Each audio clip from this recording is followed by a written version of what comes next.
On this episode of Champion Cycle, we got Willie from Philly and his sweet Busa. On the dirt road, everywhere. That you can't do that. Yeah, Willie from Philly, bro. Yeah! Philadelphia in the house, baby. I mean, we don't do these little wheel-to-wheels and have all of our customers chat. People are just people. I mean, we're all special in our own little way. Willie from Philly, he's a character. Willie from Philly. The big Philadelphia, Willie man. from Philly. Look at this pretty bike. Only place I can get it done is at Championcycle. Oh. You want something like this? Come see the champion. At least it's not a hurry. On this episode of Champion Cycle, we got a special treat for you. One of our favorite clients. Super hyped, everybody. One of our favorite people ever's here. Willie from Philly. Hey, this is Willie from Philly. How's it going out there, baby? And Danny over here is gonna tell a little story about Busas. Stay tuned, everybody. Sweetie's here too. What's up?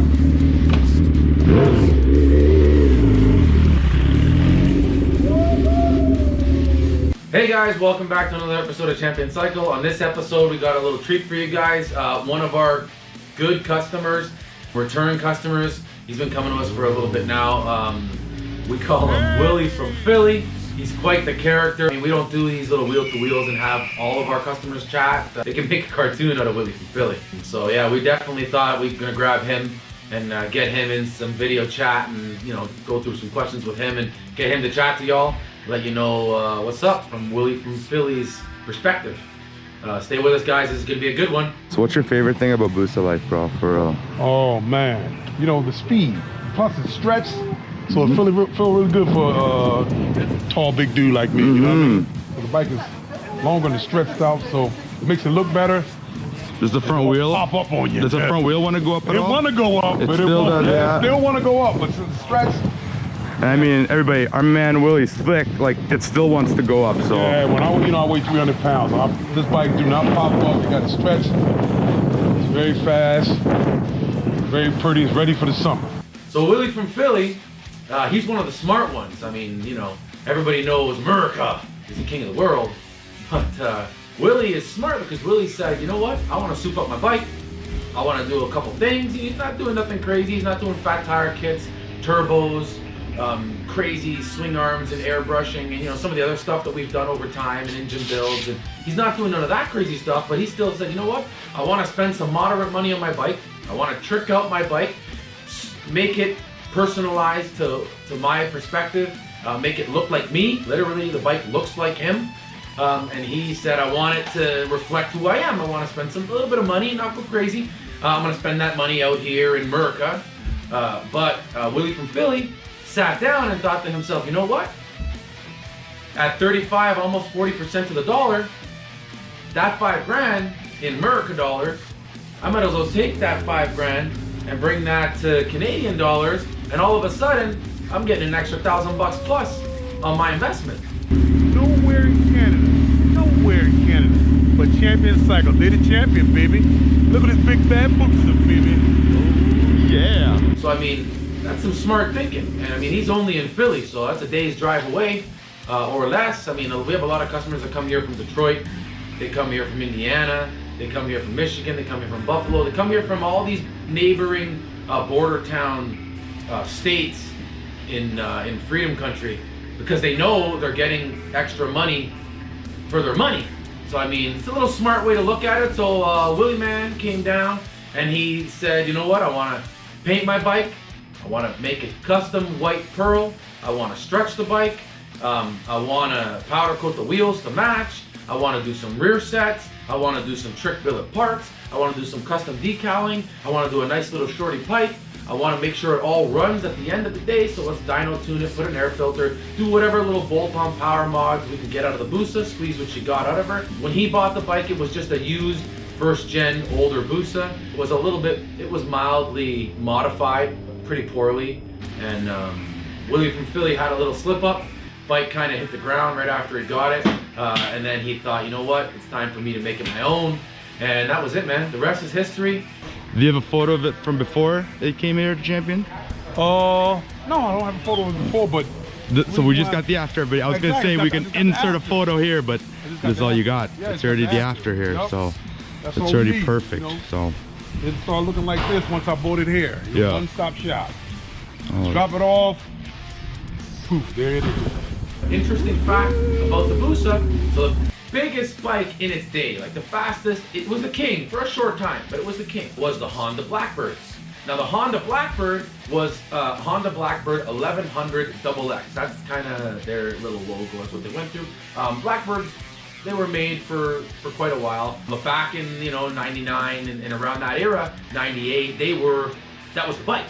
That was the biggest, baddest sport bike with that modern styling at the same time. And we're not talking Gixxer 1100s and all those big boys. I'm talking modern, fuel injected, like in its time, a more streamlined body style, like that type of look. That was the next stage, the evolution in motorcycling, was the Honda Blackbird. And the Honda Blackbird was the king for a short time. So then Suzuki thought, well, you know what? Let's take some of our ingenuity out of the Gixxer 1100 and let's do something killer. Let's step up our game. Let's make something kind of futuristic. They were already working behind the scenes on some killer stuff anyway, so ta-da! It possesses a passion inspired by the world's fastest Falcon.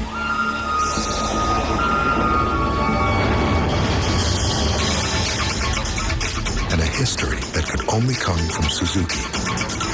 Introducing the incredible GSX 1300R Hayabusa, the largest displacement sport bike Suzuki has ever built. It's proof you don't need wings to fly. Ta-da! The birth of the Suzuki GSX 1300R, aka the Hayabusa.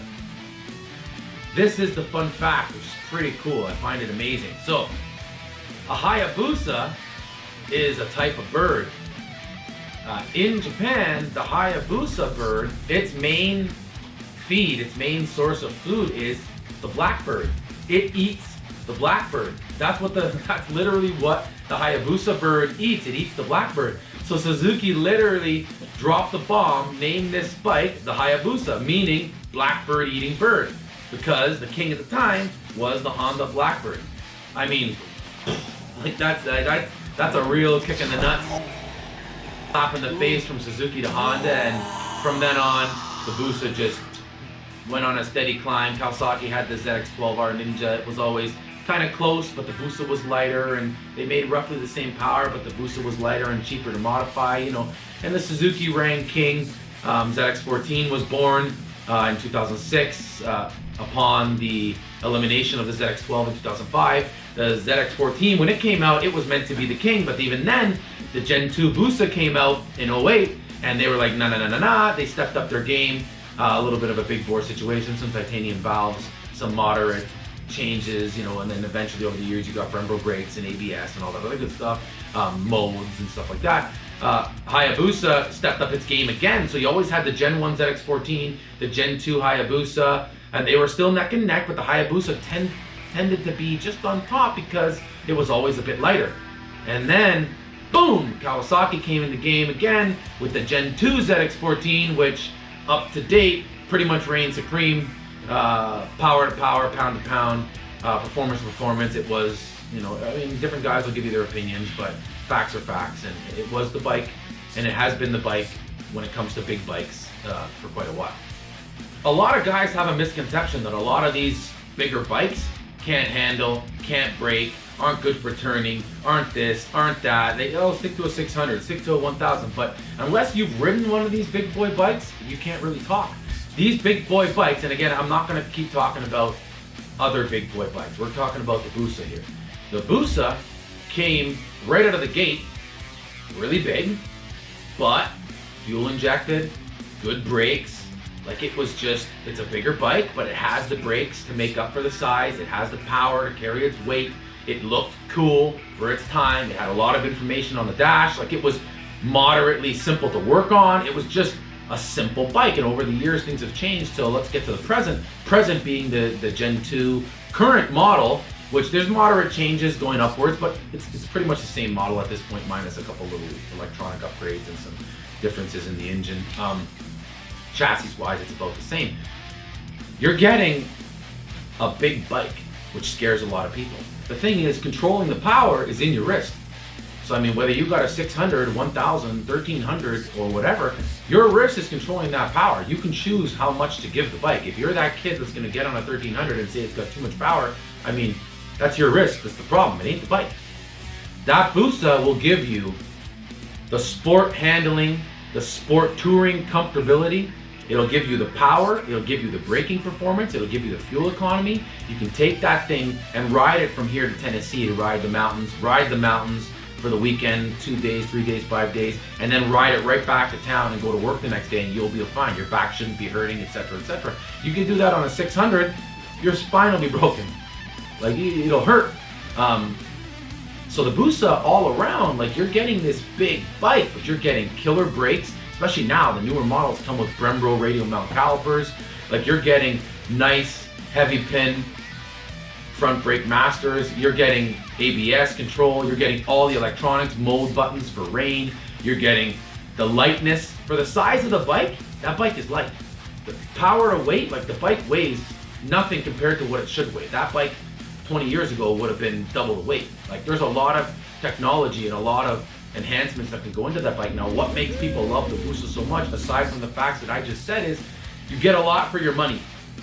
It's a very versatile bike. Granted, you're not going to go off-roading and take it to the dunes and be jumping logs, but for the street, strip, even the racetrack, I got a couple customers that drag a knee on a Busa just to show people what they can do. You know, you can drag a knee, you can take the drag strip, you can go to your local test and tune, you can cruise long distance, you can roll around the city. It's an all-around, well-designed, multi-purpose sport bike. It really is a nice bike. If you've had one, you rode one, you know. Now, the other thing on another level is customization. Hayabusa's been around with moderate changes for so long, since '99, that you can get so many parts that even interchange from '99 to current. That helps a lot the sale of the bike. Suzuki was very smart with that. You can get a lot of modifications cheap. I mean, if you get, let's take it down to the brass tacks, guys. You buy a Busa out the box, you bring that Busa to your local mechanic, whomever you choose, you throw $3 grand at that bike, and you got a done to the nines, every bolt on possible, nice horsepower bike. You can put some pipes on the bike, or pipe. You can put a power commander. You can put flash the ECU to de-restrict and unlock a lot of the goodies you can do there. You can do a good air filter. You can bypass the paravalve system. You can put a crankcase bench. You can do a lot of little good goodies. All the bolt-ons that you could want to do, simple bolt-ons to keep the bike rider friendly and daily usable, you can do that all under $3 grand. And I mean, you can't say that for a lot of bikes. Like, you can really turn that bike into a lot for a little. Beautiful machine. Perfect. What do you think, Harley life? You know what? It's a nice bike, Willie. Looks good, brother. This is gorgeous. I'm ready for the summer, man. I'm ready for the summer. So yeah, man, it really is a very well-designed bike, which is why it's withstood the test of time. Minus a couple little upgrades, you know, from the Gen 1 to the Gen 2, they switched to titanium valves, which it wasn't turbo friendly. So a lot of these guys that were boosting Busas, which we all know, you know, turbo motorcycles and Busa kind of goes hand in hand. You know, Gen 2, you always got to change the valve seal. You got to always change the valve. So obviously the head's got to come off. So it's a little more of a pain than it was with the Gen 1s, where you could just grab a turbo, bolt it on, 5 pounds of boost, bam, you're gone, 230 horsepower, see you later. That changed with the Gen 2, but even then, I mean, if guys turbo in the bike, they got money to play. But that's the Busa, guys. We love them here. We came from a drag racing history. We had a 740 horsepower turbo, twin scroll, GT40 powered, twin tile wastegated turbo bike. A lot of that parts and help came from Big CC Racing in the United Kingdom. They're pretty much the foremost, best turbo boost oriented company on the planet.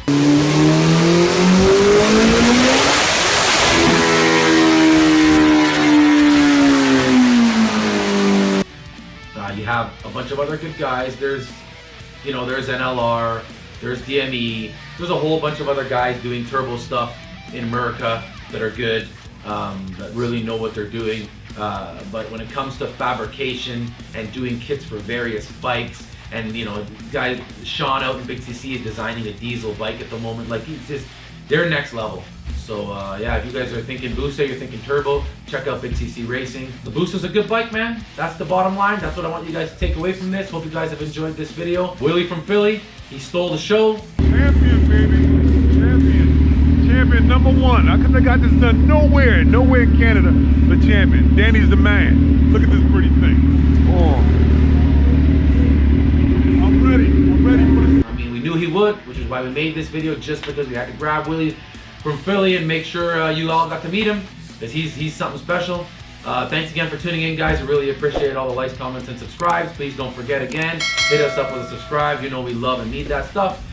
This episode, like many of our other episodes, we got to hit up Motul. I mean, y'all know that's the best oil on the planet. It is what it is. Stay safe, guys, and we'll see you on the next one. Peace. Champion cycle, bro. Champion cycles, baby. Filipino. Oh wow. Filipino. A little bit of a big bore situation. You missed it all, bro. Apparently.